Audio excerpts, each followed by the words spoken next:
Thank you very much for the invitation. I'm glad to take part in this seminar. All right, thanks. Before Ms. Maria gives her presentation, I would like to talk about a little bit about herself. Ms. Maria is an Argentinian teacher of English with a biology and educational administration at Management. She has also completed her master's degree of education in education at University of Australia, teaching for 17 years in some places like Argentina, Australia, and New Zealand. And now he is a secondary language assessment. She is also a researcher in the field of education, study in a variety of ICT, innovative approach in educational setting. She is also passionate about language teaching and culture. Well, dear audience, please welcome Ms. Maria from Australia. Thank you. Thank you. So I'm first checking if everyone can hear me. Yeah, you can hear you. Yes, please. Yep. Thank you. And then it says that I'm disabled to share my screen. So if that could be fixed by the host of the meeting, please, I can start sharing my slides.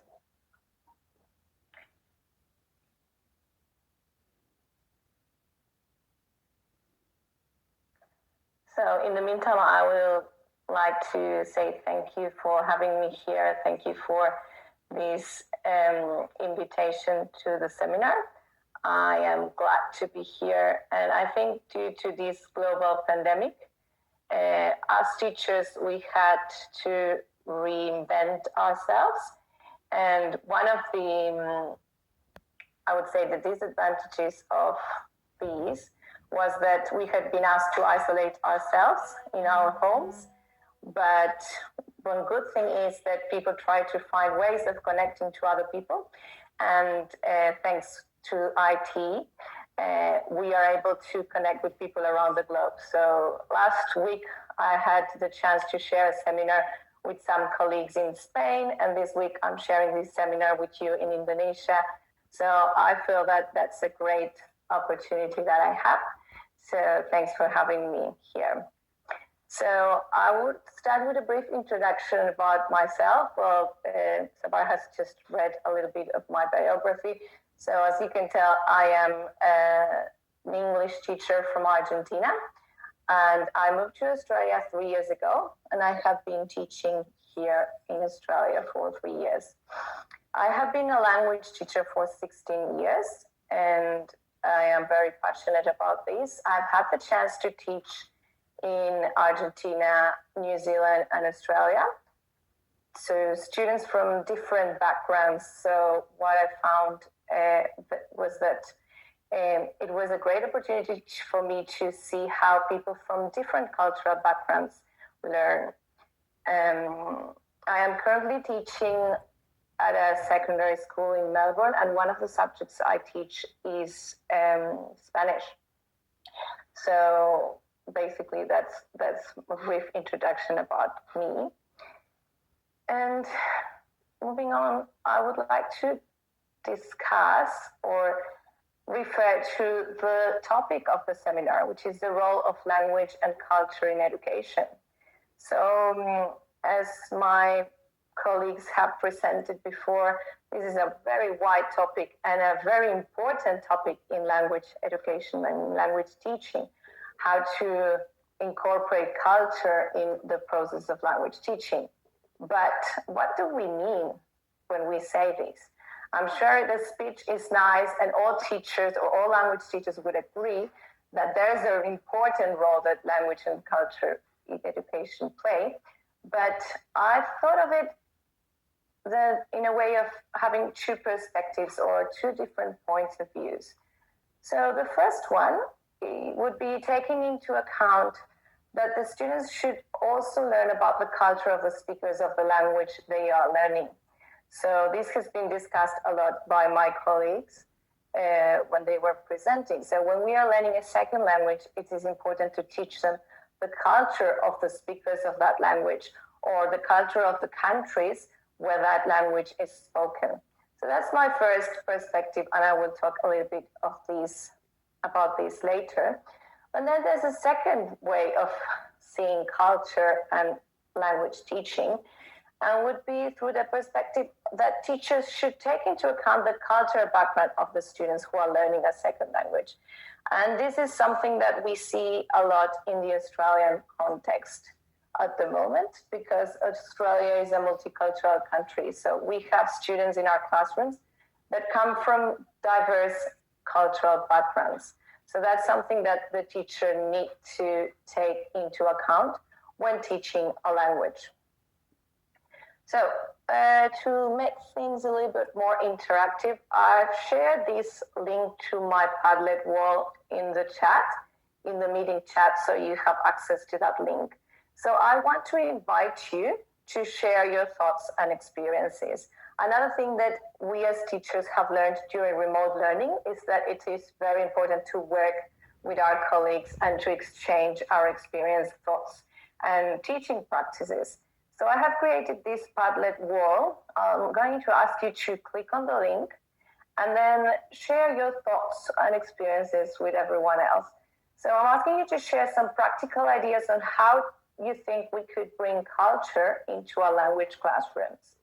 So if you have been a teacher for a long time, you can tell me or share things that have worked well for you in the language class, or what you're currently doing that you think actually helps a lot to bring culture into your language classrooms. If you are starting to become a teacher, and I'm sure you're incorporating a lot of knowledge at university, so what could be done to incorporate culture into our language classrooms? So as I said, I posted the link in the chat. Hopefully you can see that, or you can just copy from the screen. Once you're in there, you need to click on the plus icon and just share your views, thoughts, or experiences. Everything that you want to share is welcome. And if you want to write your name as the title to your post, that would be amazing as well. But if you want to leave it anonymous, that's okay. So feel free to add your feelings or thoughts at any time during my presentation, and I will come back to these at the end of the presentation to see what everyone's shared. So as I said, there are 2 points of view or 2 perspectives in which I see the connection and the link between language and culture. One of them is that we are learning about the culture of the speakers of the second language that we are learning at the moment. And I came across this TED talk from John McWhorter. He delivered this on 2016. There are 4 reasons to learn a new language. So that's the title of the TED talk. Of course, because of the time constraint, I can't share the video with you, but you might want to watch this at your own time. And he starts his presentation saying that the language we speak can shape our thoughts. So that's an interesting point of view, and I'm sure that if I say that to you as language teachers, you would all agree with me. So my language and the language I speak English and I speak Spanish. So that will shape my worldview in a way.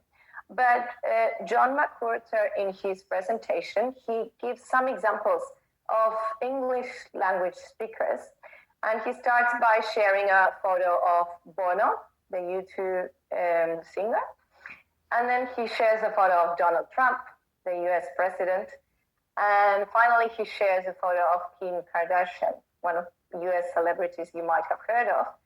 And he says, okay, these are 3 speakers of the English language, but I'm sure that the worldview is very different. So how does that make it, how does that make this statement true? If we're saying that the language we speak shapes our thoughts and worldview, okay, that is true to a certain extent. However, as I said here, learning a new language will not necessarily change the way in which we view things. So he suggests, like, why then should we learn a new language? And I like what he mentions, that he says that language are tickets to participate in the culture of other people. And he has with a quote that says, if you want to imbibe a culture, you have to control to some degree the language that the culture happens to be conducted in. So once again, as all the speakers before me have mentioned, there's a close link between culture and language. So they are closely interconnected. And as language teachers, we say, well, when we are teaching a language, we should bring the culture of that language into the classroom. But what John McWhorter is saying here is, if you want to imbibe a culture, so if you want to take part in that culture, you have to understand the language up to some degree. So I thought I would share that because it's a very interesting way of thinking about these, learning about the culture of the speakers of the second language. And I'm sure that happens in your classes a lot and most of the time. And the second point of view, or the second view that I've shared, is that we have to take into account the cultural background of our students. So if I am teaching EAL students, so English is an additional language, or they sure come from different backgrounds. So I need to take that into account and incorporate it in my curriculum so that they can benefit from it. So as we know, students have already gone through the process of learning a language. So it doesn't matter what age they are. If they are very, very young, they are starting to get to know their own language. And if they are adults, they have already gone through the whole process of learning the language. So this is not something new. They already possess the skills that are required to learn a language. So we should take this into account, and you should make the most out of that. And that's why teachers should give them the opportunity to compare and contrast the characteristics of the targeted language with the mother tongue. So it would look something like these Venn diagrams. So even though our student is probably a kindergarten or a primary student, they should be aware that there are differences and similarities between the language that they speak and the language that they are learning. And that will surely enrich the learning process for those students. Now, I'm speaking from my context here in Australia, and both the Australian curriculum, as a whole country curriculum, and the Victorian curriculum in the state of Victoria in Melbourne, where I teach, they both include cultural understanding in their strands. Students are actually assessed on their cultural capability. So we as teachers need to mark as students at the end of the course and tell them how good they were at cultural capability, at cultural understanding. So imagine how hard that could be, and the responsibility we as teachers have in trying to incorporate the culture of the language they're learning in the curriculum. And I've also just completed a course called Teaching ESL Students in Mainstream Classrooms. And this was a very interesting course because here, as I said, here in Australia, we have people from different cultural backgrounds, and they suddenly moved to this country, and instead of taking a EAL course at a language school or a language institute, they come straight to mainstream schools, to the mainstream classroom, and they share the classroom with Australian kids that have mastered the language already. And these EAL students are trying to learn English and other subjects at the same time. So, for example, I teach my humanities students, and some of them haven't mastered the English language at all. So imagine how hard that could be for those students in my class to try to understand concepts of history. Maybe they were excellent students in history in their own countries, but when they come here to Australia, they find this language barrier. So as teachers, we need to take that into account, into consideration as well, and make sure we plan specifically for those students, and we give them strategies to understand the content and to understand the language. And finally, the thing that we need to take into account, how do our students learn? So I'm sure that's a question all teachers ask at the beginning of the course and halfway through the course as well. So there are many things that could be taken into account. So we might be teaching different age groups. So when we are teaching a new language, I'm sure you've heard that the brain of young children is capable of acquiring language with a better facility. So it's easier for young children to learn languages. As I mentioned before, they have gone through the process of learning a new language not long ago. So they have acquired these skills. This in a way is also true for teenagers and young adults as well. And for adult learners, if you had the chance to teach adult learners, you might have shown that they might find it harder to try and learn a new language. So we need to cater for the students' needs. And apart from the age group, all of our students may have different learning styles. Some of them are probably more visual and they would benefit from us using graphs or illustrations or PowerPoints, videos, pictures in the classroom. Some of them learn through what they listen, so they are more auditory learners, so they would benefit from oral presentations, group discussions, and podcasts. Some others are kinesthetic learners, so they need to use their body during the learning process. So they will benefit from hands-on activity or role-playing or walking meetings, the like. So this is also something we need to take into account. So we have students from different cultural backgrounds. We want them to learn the culture of the language we are teaching to them, and they have different learning styles.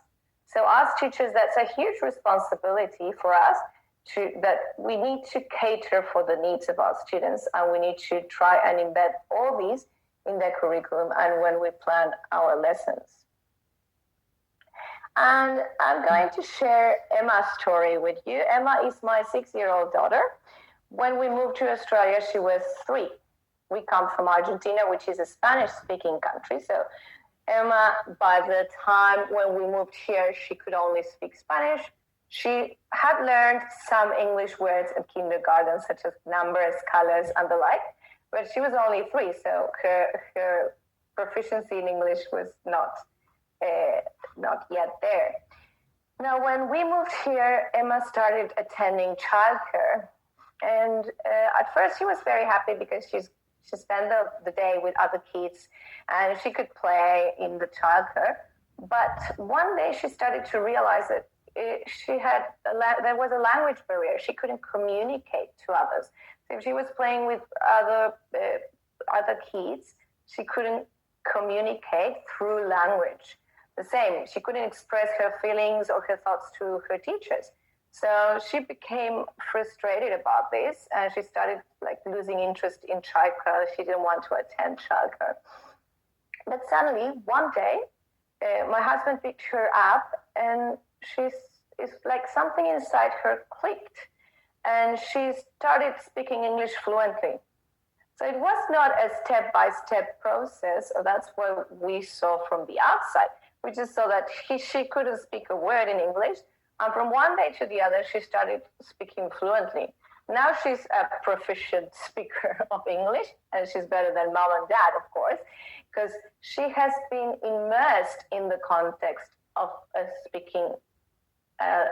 English-speaking country, and she has grown in the environment. So that's why people here in Australia consider that immersion programs when we are teaching a new language are very important. So, for example, at my school, we have Japanese immersion programs and Spanish immersion programs because they want the students to experience the culture of the languages they are learning firsthand. So that's basically what happened with Emma. And as I said before, little kids learn fast. And I like to call the first period when she wouldn't say a word, there was the period in which she absorbed all the knowledge. I would call it the absorption period. So what she did was just listen and watch interactions of other people and try to absorb as much of that English language. And when she felt she was ready, she just started communicating to others in English. And now she won't stop talking in English. So let's move on to the Australian context. That's where I am working at the moment. So how do we embed culture in the language curriculum? So I'm interested in knowing about the Indonesian context as well and what you guys do. So remember that I've shared the link to my Padlet walls if you want to start adding comments in there. And we had a speaker from Paraguay, so Mr. Blas Ortiz also shared what happens in his context. So I think we will benefit if we hear about other people's context.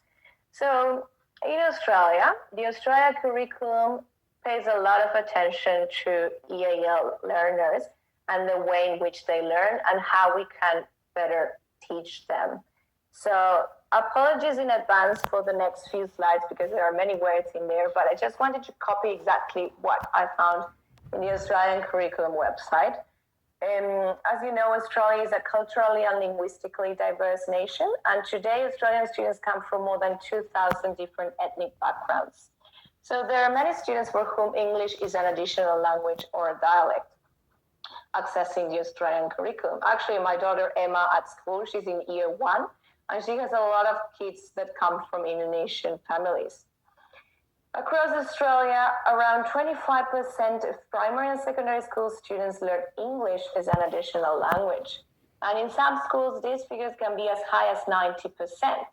So that is a challenge, I would say, in a positive way for Australian teachers, because we are teaching EAL students in our mainstream classrooms.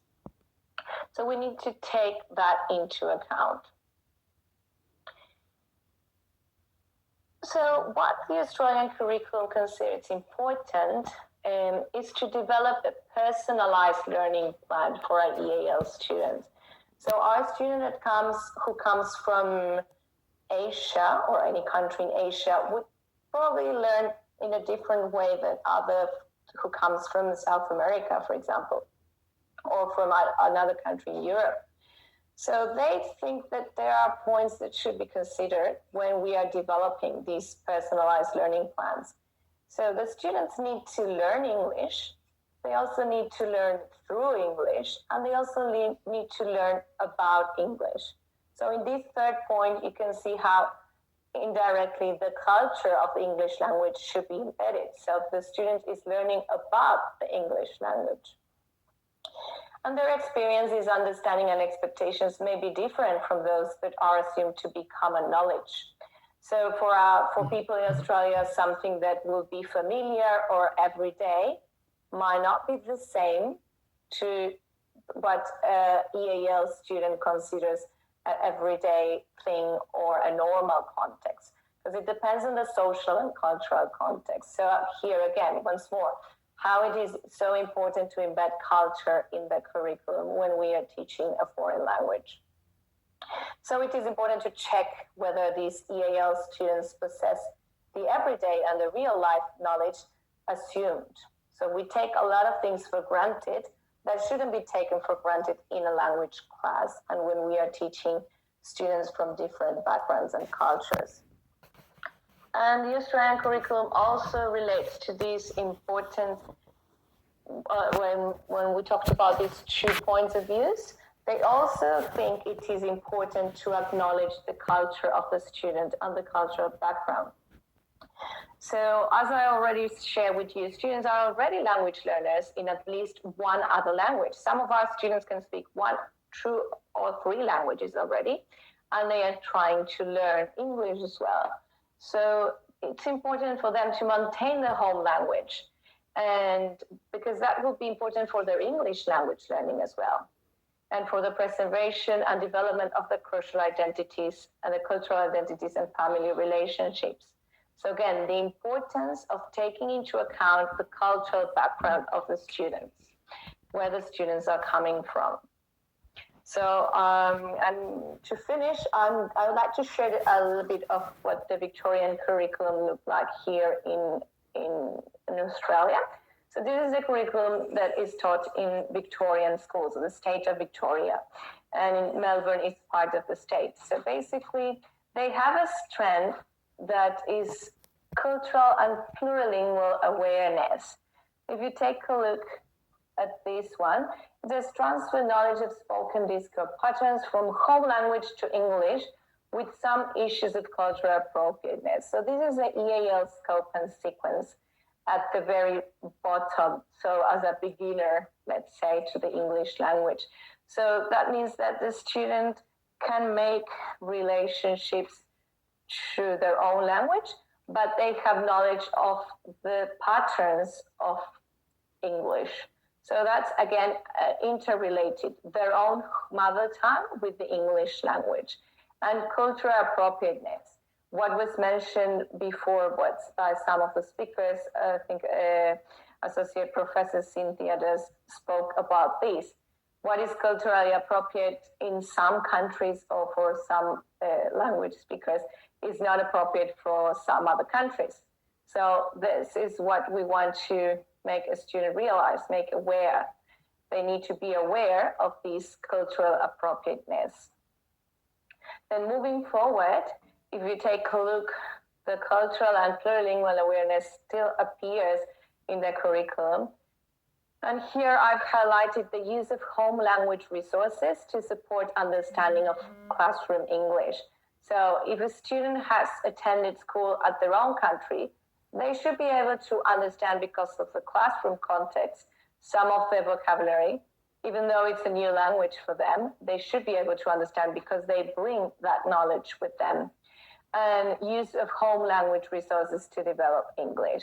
So I like to say that none of our students learn language in a bubble. So they come with a background knowledge and a background culture. And that we as teachers need to make use of that so they can succeed in the learning of a language. And this is the final EAL scope and sequence pathway C, which again shows the cultural understandings and the plurilingual strategies. And at this level, students should be able to talk about cultural differences related to communication and compare and contrast what I mentioned before. Compare and contrast ways of communicating meanings in home language and English. So this is what the Victorian curriculum has to say for EAL learners. And they pay a lot of attention because of the Australian context and because of what the figures I shared before and the amount of EAL students that we have in our classrooms. And I've also added a little bit of Spanish because that's another language that I'm teaching. So generally speaking, when we are teaching a new language, as we said, we are teaching the culture of the people who speak that language or the countries where that language is spoken. So this is what appears in the language curriculum for Spanish. The students should notice some differences and similarities in cultural practices between Spanish speakers and Australian English speakers. So again, make sure they understand the similarities. We try to make connections, to make links so they can better learn and understand. They should discuss examples of ways in which the cultures of Spanish speakers influence everyday interactions, such as expressions of respect and affection. Maybe Spanish speakers in the country have different ways of expressing affection because they belong to a different background other than Australians.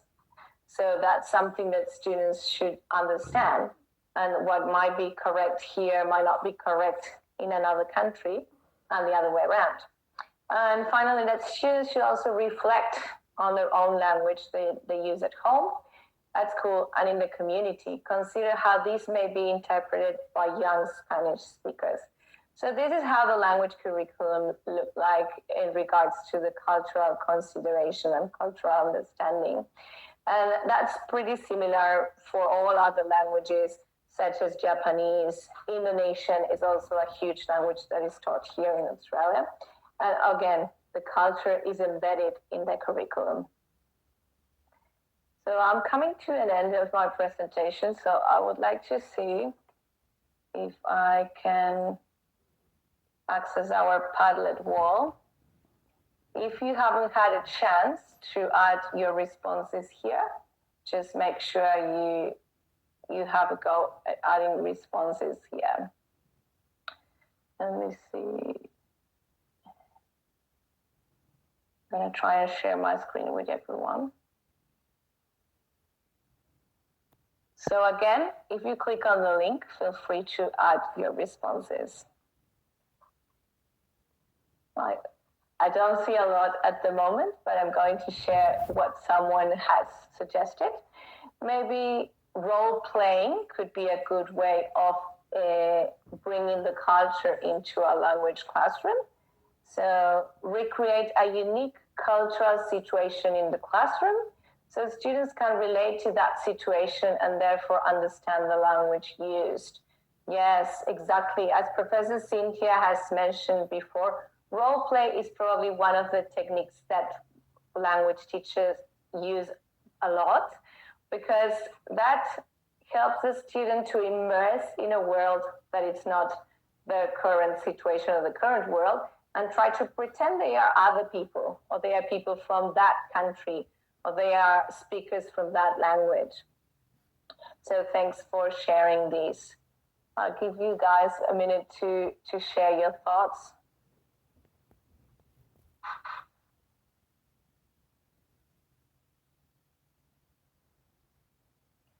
In the meantime, if you'd like to ask any questions, we could use this time for questions and answers as well. Because I see some people are